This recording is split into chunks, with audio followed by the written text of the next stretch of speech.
Good morning. So I'm still getting used to the taping on Mondays, but I wanted to talk about Latino division, identity, language, politics, and friendship. I find it funny the way the Americans categorize or describe racism and how we Latins use racism. So, what if I told you the division in Latin America doesn't always look like racism the way people think in the United States? It's a little different. And there's a couple of words in here that are very difficult for me to pronounce. So, bear with me. Again, English is my second language. What if I told you the deeper divide is often language, nationality, class, and history? Because today we're going there. And this might make some people uncomfortable. I'm sorry. But that's the point. Before Christopher Columbus ever arrived in the America, the land was already full of life. Indigenous civilizations, meaning I think the Indians, advanced societies, culture, languages, system. Then everything changed. European colonization came in. Indigenous population were displaced, meaning the Indians. That's what I think of indigenous people. Again, forgive me. Africans were brought through slavery. Europeans settled, arrived, and mixed into the region. Over time, Latin America became a blend of indigenous roots, Indian roots, African roots, European roots, and that is the foundation of modern Latin identity. But there's the question. If we share so much history, why do we still divide each other today? Because I'm telling you, Latin people can be very racist. In Latin American, division doesn't always look like the racial structure people talk about in the United States. We don't use racism the way the Americans do. It's not always black or white. It often shows up as nationality, accent, social class, education, skin tone, or colorism. For example, some countries stereotype others based on where they came from. Some accents are judged as more educated. I would probably be at the bottom of that graph. Some cultures are looked down on as poor or less advanced. So while it may not always look like American racial politics, divisions still exist. It's just we wear it a little different. Languages play a huge role in this. Spanish spread through colonization, but every region evolved differently. So now we have Caribbean Spanish, Mexican Spanish, Central American Spanish, South American variations, Castilian Spanish from Spain. I think we call that the proper Spanish. And sometimes people judge each other based on accent alone. One accent is called educated. Another is called too rough. Another is mocked or stereotyped. So even though we share a language, we still divide ourselves through it. Like Mexico, for instance, is races of Guatemaltecos. We call them Guatemaltecos, which is Guatemala. And again, because they share the border, so they don't want them there. Cubans, I believe they're more, they mix well with Puerto Ricans or Dominican. And I believe within the last 20 years or so, ever since what happened to Venezuela, we now kind of have Venezuela in that little bit of a mix. So again, it's just a lot of racism in Latin America as well. We just don't use it like Americans do. Like, for instance, Latin call Americans gringo, a cultural tension. Let's talk about something real. The word gringo is commonly used across Latin America to refer to Americans or foreigners. Sometimes it's casual. Sometimes it carries frustration. Oh, look at this gringo. Sometimes it reflects deeper history around U.S. foreign policies. Trust me, Latin people talk bad about gringos behind their back. It's just common sense to know that everybody has a problem with someone or a race other than the ones that they possess. U.S. foreign policies, immigration issues, economic influence, culture dominance. That's why they call them gringos, and they are very racist towards gringos. But here's where it gets complex. Many people criticize American system or culture while also admiring the opportunity, the freedom, and stability the United States represents. Hear me out. So the question becomes, is this always about principle or sometimes about perspective and lived experiences? Now let's step into a broader conversation. In American politics, discussions around race, identity, immigration, and inequality are very present. Public figures across the political spectrum include well-known progressive voices such as Alexandra Cortez, Omar, among others, often speak about the systemic inequality of immigration reform and racial justice. But these conversations are shaping national debate. Why is that? Because, oh my God, look around. They're married to a white person. And again, I find that so phony because they talk about these people. Can you imagine being married to somebody who is a racist and like, look, I'm married a gringo, and I say that in a nice way. My husband is a gringo. And again, gringo can mean many things. For me, a gringo is just an American. I don't mean it as a hate thing. And hopefully the gringos don't see it as a hate thing anymore. Maybe at one time it did, but not the same way. It always depends on the context of the conversation.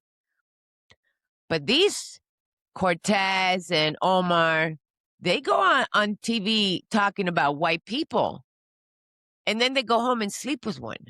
And I often wonder, oh my God, as the white person next to them, what would they say? Like, babe, I'm sorry I had to talk bad about you today, but we're good. I love you. That's so phony. But they also raise questions for many people watching, because I want to know what happens in that night conversation when you go home and you just got done tearing white people down, and then you go home and you go to bed with a white person. So how do we balance strong political messages about identity and inequality with the everyday reality that many people live across different cultures, backgrounds, and personal relationships? This is not about attacking individuals. I'm not attacking anybody. I really would love to be a fly on the wall in some of these homes where the radical left is talking about white people in that way and so racist. It's about recognizing how complex and emotional these conversations have become. Because in today's world, public messaging and personal reality are often viewed side by side, and people will always question consistency, no matter what side they are on. Even with Latin America, we experience racism so much different than the way Americans experience it. And I wanted to kind of highlight that because I do call my American friends gringo or gringa, but in a loving way. And Cubans and Puerto Ricans and Dominicans, we don't see color the way the far left has created in America. Like, it's not racism like that. We just don't see it, you know? We see character, if that makes sense. You could be whatever color, but if you have good character, you're good with us and you're good with anybody. I believe that's the way it should be. And again, that's my perspective on this. These are my opinions. This is not about blaming one group more than the other. It's about understanding human behavior. Division shows up everywhere, between countries, between accents, between classes, between politics, even within families. Because again, there's more interracial marriages more than ever. And we see it, and then they talk about a race that they either are related to in some way. Either your daughter is seeing somebody or your son is seeing somebody that's another race, and again, brown or red or yellow, whatever. It doesn't matter. So we're so entwined, but the Democrats keep using the race card over and over again. And if we were honest, sometimes the deepest divisions are not obvious. They're quiet, they are culture, and they are inherited. So that was my little way of saying that everybody possesses a little bit of racism with another class of nationality. But Latin America doesn't use it quite the same way as the American politics do. And in today's world, when our children, those who never taught racism, and I believe it's been like that for a while now, they have decided to marry somebody of another race. And again, as long as there's love and there's mutual respect, by all means. But these people that are constantly in front of our news cycle, even some news people that are married to the opposite race. And what blows my mind is how they go home and sit and have dinner with some of those race that they have put down over and over again. And some of them are sleeping with them. It's weird, huh? But again, these are my opinions. And again, you could think whatever you want, but don't ever think that Latin people are not racist towards each other. Because Puerto Ricans, Dominican, and Cubans do not like Mexico. Mexico doesn't like Guatemala, and so on, so forth. They all have a little something to them with another Latin America country. It exists everywhere. We just don't use it politically. Sorry. Now I want to talk about some girl talk, personal reflections. Last episode, I shared a little bit about aging and how my body is changing. Trust me, it's bad. I think not only am I getting shorter, but everything is just hanging. And today I just want to be real about friendships. Why are women sometimes so difficult with each other? And I don't always say that to judge anyone, and I'm not here to judge anyone. So please, this is not about you. It's a plural thing. So when you watch the video, oh my God, is Barbie talking about me? No, I'm not talking. But if the shoe fits, wear it. I don't care. I don't say that to judge anyone. I say it because I lived it. Some friendships last forever, and some are only for the season. When you're struggling, especially as a single mom, you find your people. That village becomes other than women going through the same thing. So it's a village, pretty much. And it's real. It's survivor. It's connections. But then life changes. Kids grow, relationship comes, money changes. You're healed, you've grown, and sometimes distance happens. Not because one or the other, big moments happen, but because life doesn't look the same anymore. And I've noticed something about myself personally. I attach quickly. I care deeply about everybody. I really do. But then if I feel used or forgotten or like the energy isn't mutual anymore, I step back. I don't fight it. I just observe it. And I ask myself, was it real for them or was it just real for me?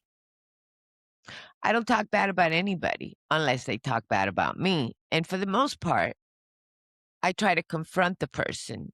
And some people have confronted me, and I appreciate that. Because sometimes the hardest truth is not that people leave, it's that they were never standing where you thought they were. I didn't grow I didn't grow up with a sister, just my mom. So sometimes I wonder, do women who grow up with a sister handle friendship differently? Or is it lifestyle the real teacher for all of us? I don't have all the answers, but I do know this. People come and go. That's just life. Friendship shifts. And maybe the real lesson is this: not everyone is meant to stay forever. And that's okay. The real question is not who left, it's what you learned while they were there. Think about that. So I've had friends, this could be wrong, but this is the way that I categorize my friends. I have friends and I could count them with one hand. Not that I haven't given the opportunity to many, but I tend to say it bluntly, and not everyone can handle that.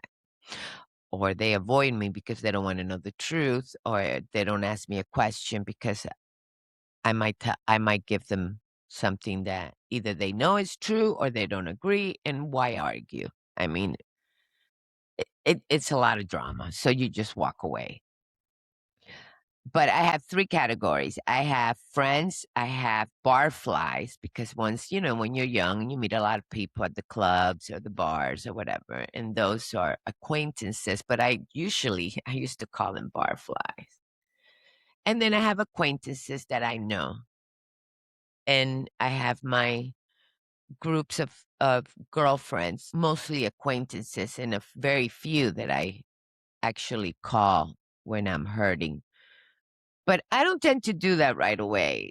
Typically, when I'm going through something, I just back the fuck up. I don't want to talk to nobody. I don't want to deal with anybody. I have to process everything in my head before I could actually talk about it. So when you pick up the phone, you know exactly what you're feeling. And sometimes it takes days before I realize what I'm actually feeling or what just happened.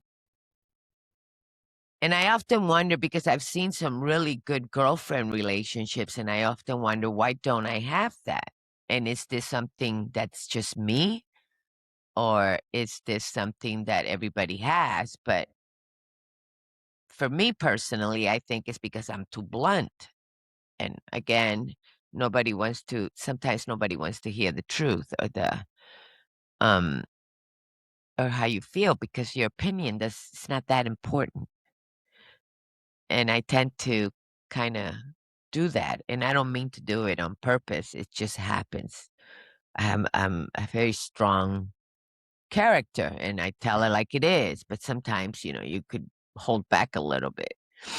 And yeah, for that, I am who I am. I mean, I've always often tell my husband, you either love me or hate me. There's no in between.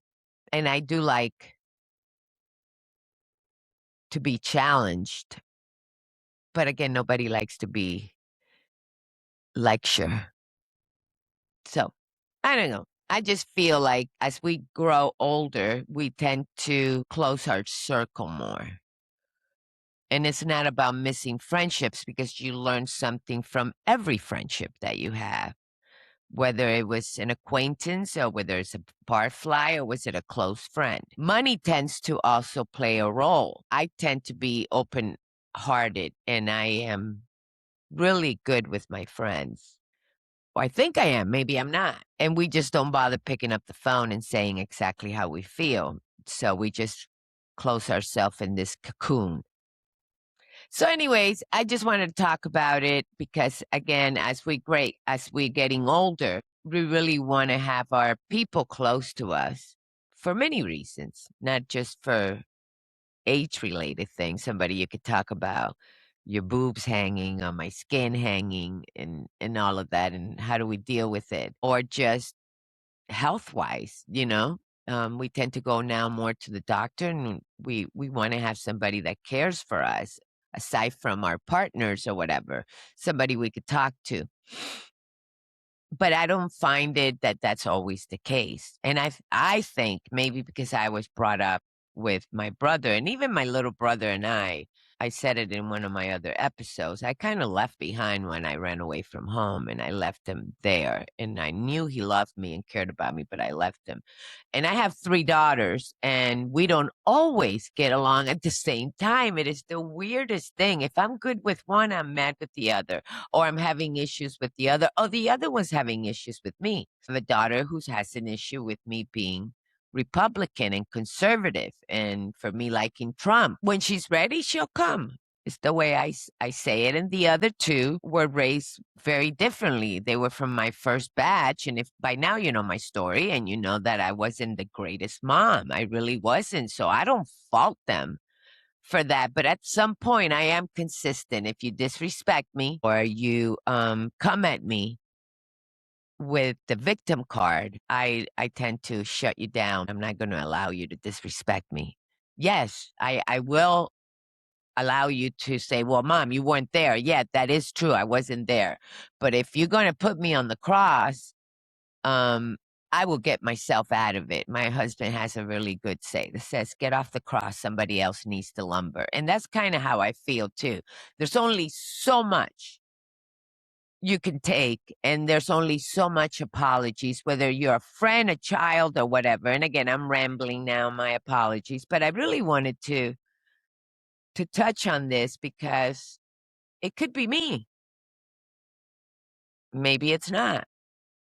But I could tell you this, I am loyal as they come. And if you ever mess with my peeps, I would take it personal, even if we're not even that close. Does that make sense? Anyways, I'm rambling now. So, anyways, in this show, we talked a little bit of the politics of racism, a little bit of friendship. I also am working on locally what happened here in our District 300 once again. Some of the kids being air tags on their backpacks. I did a little bit of deep dive last week on it, and I checked this morning to see if anything has come out of it, but nothing has. Nothing definitively. But again, I'm going to keep checking until I get the whole story to come out here and say, and again, this is more locally here in Illinois.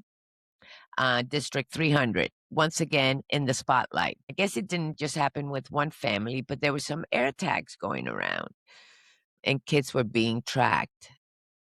And I wonder why. Same district who the president was very happy that Charlie Kirk died. So I went to one of those meetings and I went to protest and I was involved in that. But here's what happened in the end. They demoted her and put her somewhere in the back. And a couple months later, they gave her an award. So I want to, and again, this might not be something, those of you who hear me from other states, this might not be something you might, so I'll give you the heads up if the episode is going to be on a local thing. But I am working on all that to put it together. And I'm also working in bringing more people in my shows now that I know how to use this software as good as I do. And by the way, I use Riverside. You don't have to be a experienced podcaster, and I am not. I'm learning every single day. But this is the software that's the easiest for me to use. And it's the only one that I'm affiliated with in their rewards program.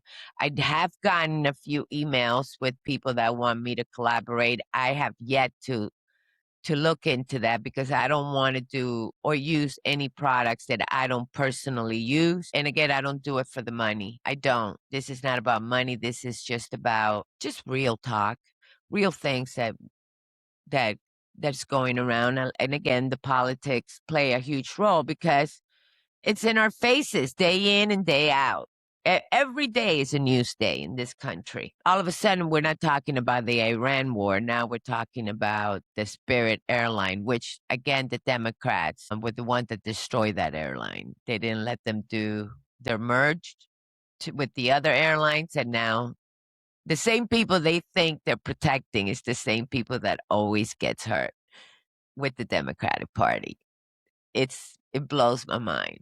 The same communities, the poor people, the blacks, all that community that pays those cheap airfare, those were the ones that were stranded over the weekend.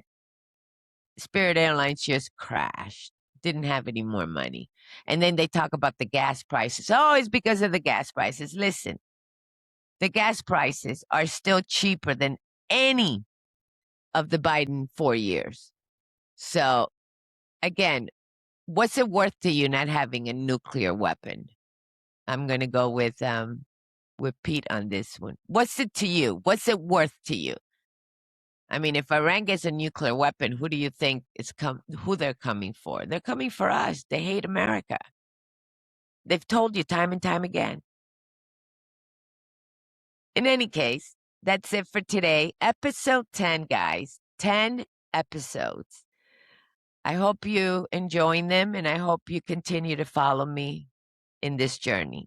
Love you and have a great day.